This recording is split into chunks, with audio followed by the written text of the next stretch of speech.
Dependent parts of all internal organs में भी होती है। लिविडिटी कंफ्यूज हो सकती है कंटीजन ऑफ द ऑर्गन या कंजेशन के साथ।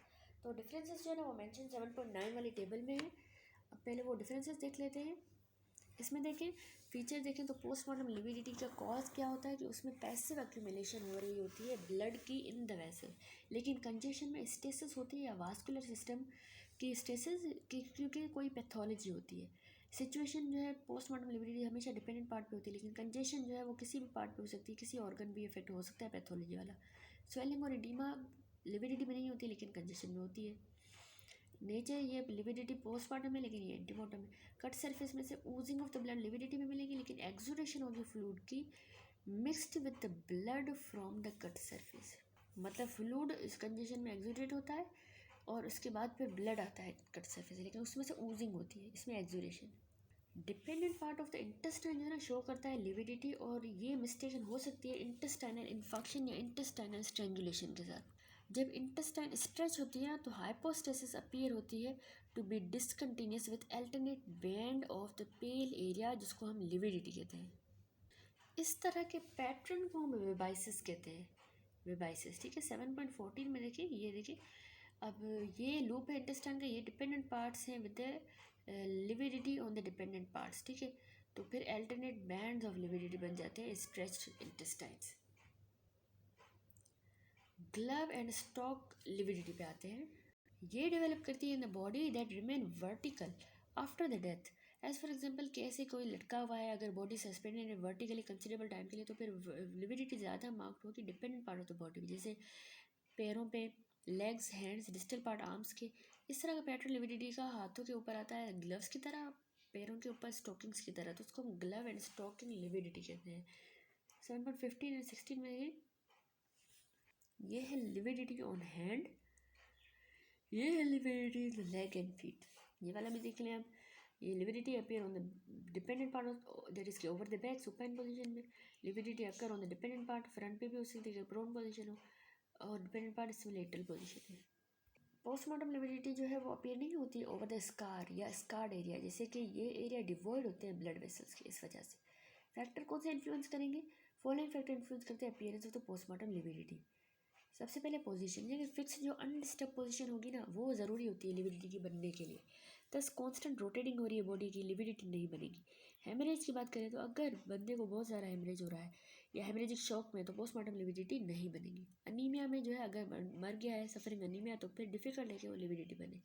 कॉम्प्लेक्शन की बात करें, पोस्टमार्टम लिविडिटी ज़्यादा प्रोमिनेंट होती है जिनके फेयर होता है दिन द डार्क, फेयर वालों में ज़्यादा होगी। कोल्ड, अगर बॉडी प्रिजर्व करें कोल्ड स्टोरेज में, ठंडे में रखें, तो फिर लिविडिटी जो है वो फिक्स्ड हो जाएगी at later time, and under such circumstances it is not good parameter to estimate the death interval.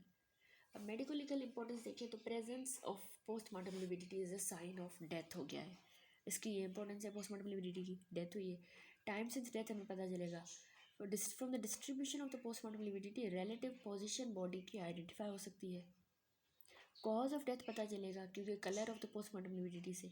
Cause of the death can be known in some cases. 7.10 table में देखिए प्रेजेंट कर रहा है condition of the colour of the lividity, ठीक है।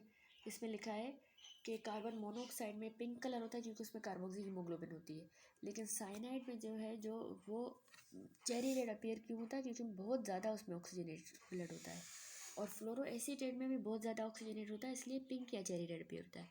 और बाकी pinkish दो हैं, एक तो रेफ्रिजरेशन होता है उसमें क्योंकि ना रिटेंशन होती है ऑक्सीजन की कुटेनियस ब्लड में बाय द कोल्ड, ऑक्सीजन मतलब उसमें आ गई है कुटेनियस में, और हाइपोथर्मिया में भी पिंकिश इसीलिए होता है रिटेंशन ऑक्सीजन की कुटेनियस में by the cold. Sodium chloride में ब्राउन लिविडिटी होती है क्योंकि मेथियोग्लोबिन होती है, और हाइड्रोजन सल्फाइड में ग्रीन होती है सल्फ हीमोग्लोबिन। डीप ब्लू किस में बनती है? एनिलीन में, डीऑक्सीजनेटेड ब्लड की वजह से। और कार्बन डाइऑक्साइड में भी ब्लू क्योंकि डीऑक्सीजनेटेड ब्लड। ये याद करना है अच्छी तरह से, लेकिन सर ने जो है वो बस 2 ही बताए थे, वो आप कंफर्म कर लें। उसके बाद है पोस्टमार्टम लिविडिटी जो है ना अपीयर होती है टिश्यूज़ में अंडर द नेल्स, अगर हाथ रहे इन द डिपेंडेंट पोजीशन। तो इस तरह की कंडीशन में हम इसको साइनोसिस के साथ कंफ्यूज कर सकते हैं जब नाखूनों में होती है। दूसरी इंपॉर्टेंस है कि पोस्टमार्टम लिविडिटी कंफ्यूज कर सकते हैं कंट्यूजन के साथ, तो वो हमने रेफरेंस देख लिए। ब्लड डिस्केरियासिस, हेमरेजिक स्पॉट्स में भी confuse with the postmortem lividity.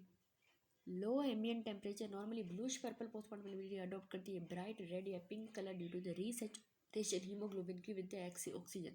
Important differential diagnosis pink hypostasis की वो है carbon monoxide poisoning. Post mortem lividity intestine में मिस्टेक हो सकती है, इंटेस्टाइनल इन्फेक्शन या स्ट्रेंगुलेशन। अब आते हैं दूसरे पे, changes in the muscle.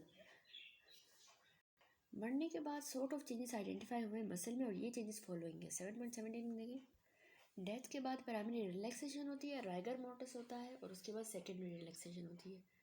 Primary relaxation पे आते हैं या प्राइमरी फ्लेसिडिटी ऑफ द मसल, फिर राइगर मोर्टिस दूसरा होता है और तीसरा सेकेंडरी रिलैक्सेशन या सेकेंडरी फ्लेसिडिटी मसल की। प्राइमरी रिलैक्सेशन ये स्टेट मसल की बिगिन होती है सोमेटिक डेथ के बाद उसके साथ, और in this phase molecular death नहीं होती। ये स्टेज 1 से 2 घंटों का होता है प्राइमरी रिलैक्सेशन का। सारे मसल जो होते हैं वॉलंटरी इनवॉलंटरी सारे रिलैक्स हो जाते हैं after the death. Since molecular death नहीं हुई तो मसल जो है वो रिस्पॉन्ड कर सकते हैं मैकेनिकल इलेक्ट्रिकल केमिकल स्टिमुलाई को। रिसेंट स्टडी में मस्कुलर रिस्पॉन्स इलेक्ट्रिकल स्टिमुलेशन का एलिसाइट हुआ है 8 घंटे आफ्टर द डेथ भी। मैकेनिकल एक्साइटेबिलिटी स्केलेटल मसल के आइडेंटिफाई हुए 1.5 to 2.5 our after the death. जो अगर कार्डियस फिमोरिस मसल जो स्ट्रोक करे हैमर के साथ 10 सेंटीमीटर अबव द पेटिला तो अपवर्ड मूवमेंट होगी, लिम्ब की कॉन्ट्रैक्शन होगी मसल की। तो ये सॉर्ट ऑफ मैकेनिकल एक्साइटेबिलिटी जो है is called as the tendon reaction, या हम इसको जैस्कोस फिनोमेना कहते हैं। देखिए ये टर्म बहुत इंपॉर्टेंट है जो भी इसमें आती है, जैस्कोस फिनोमेना।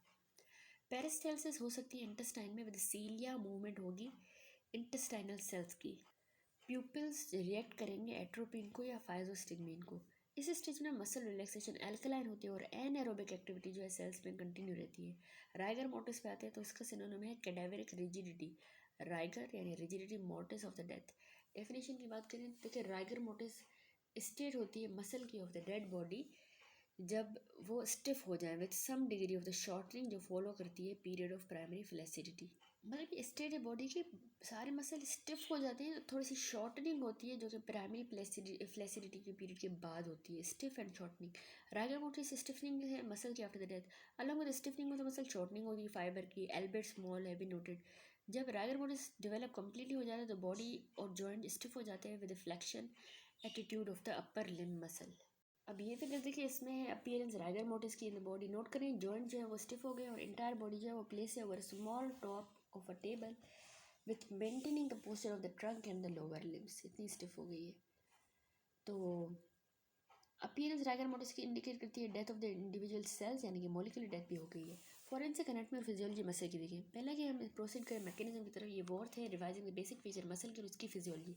स्केलेटल मसल कंपोज होते हैं इंडिविजुअल मसल फाइबर से और हर मसल फाइबर सिंगल सेल होता है जो कि मल्टी न्यूक्लिएटेड होता है। मसल फाइबर लॉन्ग सिलेंड्रिकल होते हैं और सराउंड होते हैं सार्कोलीमा से। मसल फाइबर बने होते हैं मायोफिब्रिल्स से। हर मायोफिब्रिल जो है वो बना होता है फिलामेंट्स का। फिलामेंट दो तरह के होते हैं, थिन वन को एक्टिन और थिक वन को मायोसिन कहते हैं। हर मायोफिब्रिल सराउंड सार्कोप्लाज्मिक रेटिकुलम से होता है। कॉन्ट्रैक्टाइल मैकेनिज्म स्केलेटल मसल का myosin actin tropomyosin troponin 1T and C पे डिपेंड करता है। सीक्वेंस ऑफ कॉन्ट्रैक्शन रिलैक्सेशन में आए, कॉन्ट्रैक्शन के लिए डिस्चार्ज होगा मोटर न्यूरॉन से, रिलीज होगी एसिटाइल को मोटर इन पे बाइंडिंग होगी, इसकी रिसेप्टर से आज सोडियम पोटेशियम अंदर आएंगे एंड से एडिक्शन में चेंज बनेगा, जनरेट होगा मसल फाइबर इनवर्ट डीपोलराइजेशन होगी टी ट्यूब्यूल्स की। कैल्शियम रिलीज होगा सार्कोप्लाज्मिक रेटिकुलम पे, कैल्शियम बाइंड करेगा सी ट्रोपोनिन सी के साथ, अनकवर बाइंडिंग साइड फॉर्मेशन की क्रॉस लिंकेज, एक्टिन मायोसिन की स्लाइडिंग होगी, एक्टिन फिलामेंट्स की मायोसिन की शॉर्टनिंग होगी और दस द कॉन्ट्रैक्शन होगी। 7.19 ए और सी में देखें, ये देखिए यहाँ पे ये एक्टिन है, ये मायोसिन है, कॉन्ट्रैक्टेड मसल है, यहाँ पे ये रिलैक्स्ड मसल है और यहाँ पे ये राइगर मोर्टिस हो गई है। रिलैक्सेशन के लिए कैल्शियम पैक हो जाएगा सार्कोप्लाज्मिक रेटिकुलम में, रिलीज होगा कैल्शियम का ट्रोपोनिन सी से, सेसेशन होगी इंटरेक्शन बिटवीन एक्टिन मायोसिन जिसे हमने फिक्र देगा। देखिए एटीपी जो प्रोवाइड करेगा energy for both contraction and relaxation. Mechanism rigor का वैसा है कि जिंदगी में ना कॉन्ट्रैक्शन रिलैक्सेशन मसल के एटीपी चाहिए होता है, तो द प्रोसेस एटीपी डिपेंडेंट होता है। एटीपी हाई होता है in the contraction in the resting muscle and the balance between ATP consumption और रीसिंथेसिस में मेंटेन रहता है। सिंथेसिस ऑफ एटीपी के लिए ग्लाइकोजन चाहिए होता है। मरने के बाद जो है failure of the resynthesis ATP lead करेगा fall in its concentration within the muscle and account for the hardness and rigidity of the muscle, the rigor mortis stiffness after death. Extensibility muscle की begin होगी to fall जब उसकी ATP level drop करेगा to 95% and the muscles are least accessible when the ATP falls to a level 15% of normal. At the time of somatic death enough ATP मौजूद होते हैं muscle में कि वो मेंटेन करें प्रोसेस ऑफ रिलैक्सेशन को। इस प्रोसेस के लिए कॉन्स्टेंटली एटीपी टूट रहा होता है to ADP and phosphate for some time after the somatic death. So long glycogen is available in the muscle, there is resynthesis of ATP. With the depletion of the glycogen admits the anaerobic respiration होगी and constant accumulation होगी lactate और phosphate in the muscle, और कोई भी further ATP रीसिंथेसिस जो है वो possible नहीं है. और मसल जो है लूज करेगा सॉफ्टनेस और इलास्टिसिटी को और एक्सटेंसिबिलिटी को. Thus, gradually there is a formation of a viscid gel-like ectomyosin complex जो लीड करेगा stiffening and some shortening muscle की. मसल रहेंगे राइगर में until the muscle protein destroy हो जाए. डिस्ट्रक्शन मसल्स की ब्रॉट होती है बाय द ऑटोलाइसिस जो होती है due to the release of the enzyme lysosomes and heralds onset of decomposition. मतलब जब तक कि वो राइगर में ही रहेगा, जब तक कि मसल जो है वो डिस्ट्रॉय नहीं हो जाता लाइसोसोम्स से, एंजाइम से, फिर डिकम्पोजिशन हो जाएगी. अब ऑनसेट और डिसअपीयरेंस कैसे होगी राइगर मोटिस की? ये सारे सॉर्ट ऑफ मसल्स में होता है, स्ट्राइटेड हो, स्मूथ हो, कार्डियक हो. ये होता है earlier in the involuntary muscle than the voluntary muscle. Summer season में राइगर मोटिस फर्स्ट अपीयर होता है हार्ट के मसल में at the end of the first hour after the death. In case of voluntary muscle rigor mortis पहले appear होता है muscle of the आंखों में ऑर्बिकुलरिस ओक्यूलाई. रिजिडिटी स्प्रेड जो है वो करती है gradually with in next few hours chronologically in the muscles face, neck, jaw, trunk, upper limb from shoulder to hand and lower limb from hip to foot. ये भी होता है lastly in the small muscle of the hand and feet. 7.20 ये disappear हो जाता है in the same fashion as the followed in the onset. That is कि disappear होता है पहले in the muscle of the face, neck, jaw, trunk, upper limb from shoulder to hand and lower limb from hip to foot. It disappear lastly in the small number of hand and feet. Rule of 12 याद करें. ये generally consider होता है that it takes about 12 hour after the test to develop the rigor mortis. 12 घंटे लगते हैं. Remain for another 12 hour and takes about 12 hour to pass off. इसको माल्सो कहते हैं मार्च ऑफ राइगर.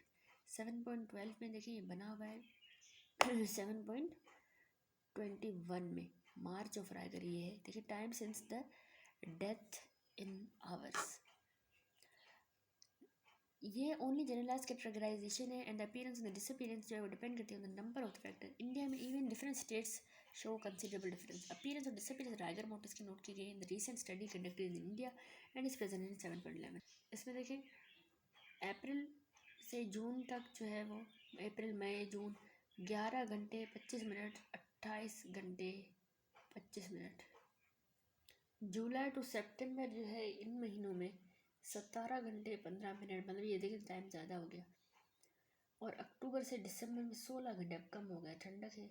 जनवरी टू मार्च में जो है फिर और 19 हो गया. ये है appearance of the rigor mortis. Face है, उसके बाद jaw and neck, arm, forearm, hand, उस तरफ भी थोरैक्स, फिर abdomen and pelvis, thigh, leg and foot. Factors पे आए तो अपीयरेंस जो है ना राइगर मोटिस की डिपेंड करती है मैनी फैक्टर पे. जैसे एज पे ये नहीं होती फीटस में less than the 7 month of the intrauterine life. However in the case report हुआ Modi's text book of medical jurisprudence, rigor mortis record हुआ 5 महीने के फीटस में मुंबई फेमिन हॉस्पिटल में. फिजिक ऑफ द पर्सन के हिसाब से देखें अर्ली होगा और पास होगा अर्ली इन पतलों में subjects with weak musculature in comparison with the well build person. अब वीक मस्कुलेचर वाला में जल्दी भी होगा जल्दी भी चला जाएगा. सीजन के हिसाब से गर्मियों में हाई एटमॉस्फेरिक टेम्परेचर तो राइगर मोटिस जल्दी आएगा और जल्दी चला जाएगा इन कंपेरिजन विद सर्दियों में जिनमें लो टेम्परेचर होता है. कॉज ऑफ डेथ जो है राइगर जो है अपीयर होगा early and passes of early in the death preceded by high muscular activity, जिनमें ज़्यादा मस्कुलर होती है, causing considerable depletion glycogen storage का इन द मसल. जबकि सर्टेन कंडीशन जिनमें ऑनसेट डिलेड हो सकता है. सर्टेन एडल्ट्स में ये अपीयर होता है अर्ली लेकिन ये लॉन्गर स्टे करता है. कंडीशन जो है 7.12 टेबल में मेंशन देखिए हमने. कंडीशन मसल्स के बिफोर डेथ देखिए, अगर मसल जो है रिलैक्स थे तो फिर राइगर लेट होगा. अगर मसल एग्जॉस्ट थे तो फिर राइगर मोटिस जल्दी आएगा और फिर जल्दी चला जाएगा. अब मेडिकल लीगल इसकी इंपॉर्टेंस ये है कि प्रेजेंस राइगर मोटिस की हमें साइन है डेथ का. टाइम सिंस डेथ भी एस्टिमेट होगा. पोजीशन का पता चलेगा हमें बॉडी की. राइगर मोटिस जो कंफ्यूज हम कैडावरिक स्पाजम्स के साथ भी कर सकते हैं. ये दूसरी चीज़ है. हीट स्टिफनिंग से भी कर सकते हैं और कोल्ड स्टिफनिंग से. तो ये इनमें कंफ्यूज नहीं होना, डिफरेंट है सब. Breaking of the rigor mortis due to the handling of the body या फिर जब फोर्स यूज़ की जाए तो स्टिफ जॉइंट्स जो हैं वो लूज़ हो जाएंगे या फिर with breaking of the rigor mortis. जब breaking of the rigor mortis होगी इस फैशन में तो फिर मसल जो है वो रिज्यूम नहीं करेंगे राइगर को अगेन. इस तरह की पिक्चर जो है वो डिफिकल्टी करवाती है in estimating the time since death. Rigor mortis functionally related नहीं है विद नर्वस सिस्टम है, इसीलिए डेवलप होता है also in the paralysed limb. Differential diagnosis देखें तो राइगर मोटिस हम confuse cadaveric spasm, heat stiffening, cold stiffening, gas stiffening से हो सकता है। कैडेवरिक स्पाज्म क्या है, इसका सिनोनिम देखें तो इंस्टेंटेनियस राइगर कह सकते हैं, या इंस्टेंट राइगर, या कैटाप्लेटिक राइगर। तो ये रेयर कंडीशन होती है।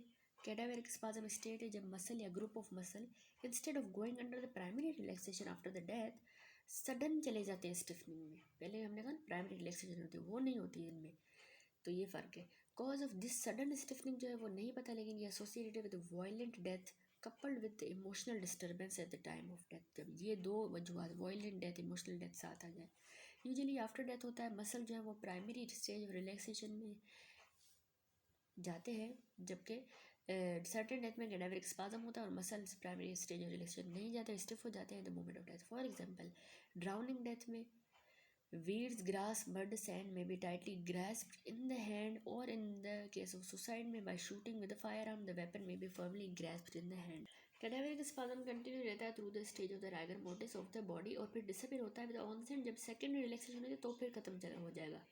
कंडीशन कॉमनली इन्वॉल्व करती है सिर्फ only group of muscle of the hand and limb, लेकिन रेयरली होल बॉडी में be involve. Difference between the rigor mortis and cadaveric spasm are given in the 7.13। इसमें देखिए time of onset की बात करें तो राइगर मोटिस 1 से 2 घंटे आफ्टर डेथ होगा। कैडावरिक स्पाज्म बहुत जल्दी हो जाता है। मसल की बात करें तो सारे मसल राइगर मोटिस होते हैं, ग्रेजुअली इन्वॉल्व होते हैं, लेकिन कैडावरिक से यूजुअली ग्रुप ऑफ मसल जैसे हाथों के इन्वॉल्व होते हैं। डिग्री ऑफ स्टिफनेस जो है वो ज़्यादा स्ट्रॉन्ग कैडावरिक में होगी, लेकिन राइगर में मॉडरेट होगी कंपैरेटिवली। प्री डिस्पोजिंग पीरियड इसका कोई भी नहीं, लेकिन कैडावरिक स्पाज्म एक्साइटमेंट में होता है, फियर में, इमोशनल डिस्टर्बेंस, ये तीन इसके हैं। मैकेनिज्म इसका कि इसमें एटीपी ब्रेक डाउन होता है, लेकिन उसका कोई भी नहीं है। मतलब मेडिकल ये है कि हमें टाइम से डेथ पोजीशन ऑफ बॉडी पता चलेगी, लेकिन कैडावरिक स्पाज्म में हमें मैनर ऑफ डेथ पता चलेगा, ये इंपॉर्टेंट है। अब आते हैं इसकी मेडिको लीगल इंपॉर्टेंस पे। प्रेजेंस कैडावरिक स्पाज्म की इंडिकेट करती है कि पर्सन अलाइव था eight the time of instantaneous rigor, वो जिंदा था। अगर वीड, मड, ग्रास पार्टिकल उसके हाथों में टाइटली पकड़े हुए में मिलते हैं इन ड्राउंड बॉडी, डूबी हुई बॉडी में, तो वो इंडिकेट करेगा एंटीमोटम नेचर ऑफ ड्राउनिंग हुई है, यानी पहले वो डूबा है उसकी वजह से वो मरा है। प्रेजेंस कुछ ऑब्जेक्ट की जैसे कि नाइफ या फॉरेन बॉडी जैसे बटन, टॉन, क्लोथ, हेयर एक्सेट्रा, ये भी हेल्पफुल होते हैं in the investigation to relate these thing with the crime.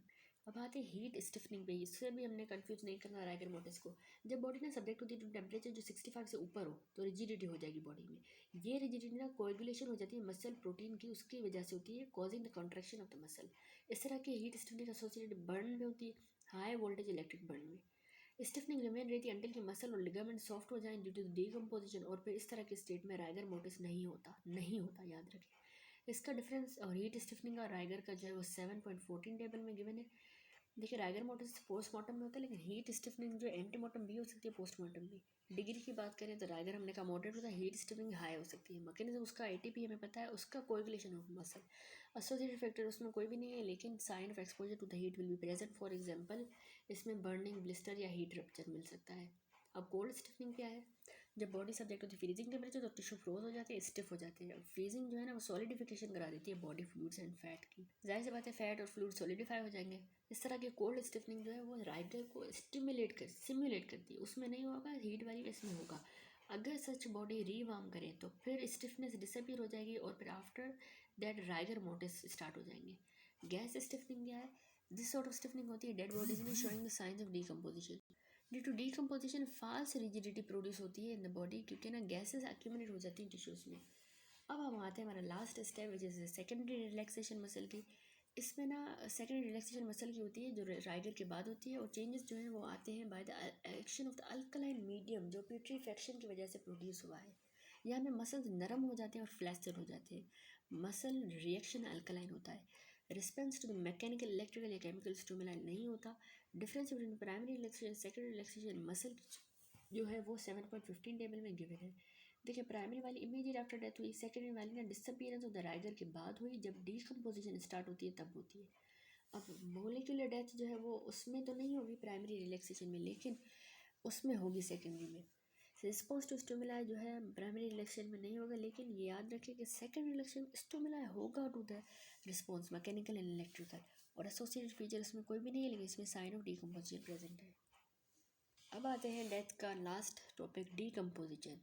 इसकी डेफिनेशन देखिए, ये डिसइंटीग्रेशन होती है बॉडी टिश्यूज़ की after the death. Decomposition normal fate होती है इंडिस्पोज बॉडी की। हाउएवर सर्टेन स्पेसिफिक कंडीशंस में एनवायरमेंटल में मॉडिफाइड डीकम्पोजिशन होती है डेड बॉडी की in such a cases instead of early and total destruction of the dead body it is preserve for the considerable time. इस तरह की modified decomposition होगी in the form of म्यूमिफिकेशन या एडिपोकेयर formation.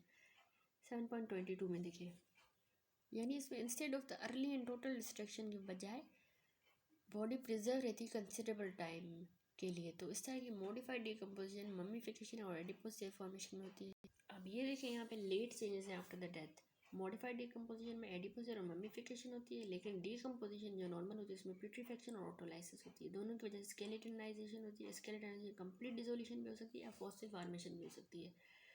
अब हम आते हैं कैटेगरीज एंड स्टेजेस डीकम्पोजिशन। एक अर्ली होता है एडवांस डीकम्पोजिशन, पार्शियल स्केलेटनाइजेशन और स्केलेटनाइजेशन। सबसे पहले है मैकेनिज्म। डीकम्पोजिशन ना फॉलो करता है अरेस्ट बायोकेमिकल प्रोसेस का जो डेवलप करता है, मेंटेन करता है, प्रिजर्व करता है इंटेग्रिटी सेलुलर एलिमेंट की। डीकम्पोजिशन के दौरान ना टिश्यू कंपोनेंट लीक करते हैं और ब्रेकअप करते हैं, releasing the hydrolytic enzyme. Complex organic body tissue जो है वो ब्रेक डाउन होते हैं into the simpler compound. Bacteria and other microorganisms thrive करते हैं on the unprotected organic components of the body. Thus, two parallel processes of the decomposition can be identified as follows. 7.22 में देखें, ये note करना चाहिए कि ये प्रोसेस जो है वो प्रोसीड करता है simultaneously and for the convenience ये डिस्क्राइब सेपरेटली हुआ है। ऑटोलाइसिस से पहला सेल्फ डिसोल्यूशन होती है बॉडी टिश्यूज़ की, बाद एंजाइम जो रिलीज होता है डिसइंटीग्रेटिंग सेल्स से। प्यूट्रीफेक्शन होता है, ये चेंजेस हैं जो प्रोड्यूस होते हैं बाद एक्शन बैक्टीरिया का और बाकी माइक्रो ऑर्गेनिज्म का जो थ्राइव करते हैं बॉडी में। तीसरा होता है kind of postmortem destruction can be identified in some bodies that are not dispose. इस तरह का पोस्टमार्टम डिस्ट्रक्शन ब्रॉट आउट हो गया due to the attack various type of animal, जैसे कि इंसेक्ट हो गया, rodent, canine, fox, jackal, vulture, fish etcetera. Autolytic changes में आते हैं तो ऑटोलाइसिस प्रोसेस होता है सेल्फ डिस्ट्रक्शन का of the body tissue by the enzyme. Process जो होगा हो सकता है in the living person characterized by the focal tissue injury and necrosis surrounded by the inflammatory reaction. Same mechanism operate करता है after the death. However, in the dead body, the process occur on the large scale and devoid of the vital inflammatory reaction, as the living property is no more. Autolysis जो है वो thought to be stimulated by the decrease in the intracellular pH due to the decreased oxygen level followed after the death. ये process होता है earlier और rapid होता है इन सम tissues में रिच इन हाइड्रोलाइटिक एंजाइम, जैसे कि पेनक्रियास में, गैस्ट्रिक में होता है, इंटरमीडिएट टिश्यूज में जैसे heart, liver, kidney and delayed होता है इन द फिब्रिनस टिश्यू में डिलेड होगा जैसे यूट्रस में और स्केलेटल मसल में। Process of autolysis is temperature dependent. Refrigeration body की soon after the death will retard the enzymatic self digestion of the cells, जबकि increase in the temperature promote करता है degradation as seen in the death preceded by fever, exertion of the death in the high ambient temperature. Phenomena autolysis का visible होता है gross और microscopic examination. For example grossly जो autolysis होती है वो ऑब्जर्व होती है स्किन स्लिपेज की तरह। स्किन स्लिपेज में रिलीज हाइड्रोलाइटिक एंजाइम का releasing at the dermo epidermolytic junction, dermal junction cause कराएगा लूजनिंग एपिडर्मिस की from the underlying dermis. As a result epidermis easily peel off हो सकती है, पील ऑफ द डर्मिस। 7.23 में देखें, ये है पीलिंग ऑफ द स्किन, ठीक है, इस तरह से होता है। उसके बाद सिमिलरली हेयर और नाखून भी लूज हो जाते हैं। माइक्रोस्कोपिकली जो ऑटोलाइसिस आइडेंटिफाई होती है होमोजीनस और eosinophilic cytoplasm with the loss of the cellular details will remain cell remain as debris. Internally ना ऑटोलाइसिस नोटिस होती है डफली doughy consistency of the organ. Similarly intima large blood vessel का stain appear होता है by the postmortem haemolysis. ये haemolysis nothing है, लेकिन ये ऑटोलाइसिस होती है रेड ब्लड सेल्स की। गैस्ट्रोमलेशिया क्या है, ये पोस्टमार्टम रप्चर है gastric valve the process autolysis का यूजुअली होता है इन द फंडस एरिया में, डिवाइड होता है एनी वाइटल रिएक्शन से। सिमिलरली ऑस्ट्रोफेजो मलेशिया भी पोस्टमार्टम रप्चर होता है हमारे लोअर एसोफेगस का ड्यू टू द ऑटोलाइसिस और लैक करेगा कोई भी vital reaction. Disintegration dead foetus की मदर के वोम में कहलाती है मैसेरेशन और ये कंसीडर होती है एज एसेप्टिक ऑटोलाइसिस, इसको मैसेरेशन कहते हैं। प्यूट्रीफेक्शन क्या होता है, प्यूट्रीफेक्शन चेंजेस डिपेंड करता है वेरियस फैक्टर पे describe below. Microorganism responsible clostridium welchii, B coli, staphylococci, non haemolytic streptococci, diphtheroids, proteus. As the process of putrefaction progress तो डिफरेंट गैसेस प्रोड्यूस होती है जैसे hydrogen sulphide, carbon dioxide, mercaptan, methane, ammonia etcetera. Methane burn जो है readily when ignited. The rapid production and accumulation gases की cause कराती है दोनों फिजिकल और chemical changes in the decomposing body as mentioned in 7.16। देखिए इंपॉर्टेंस है gases की डीकम्पोजिशन में, ब्लोटिंग कराती है फीचर्स,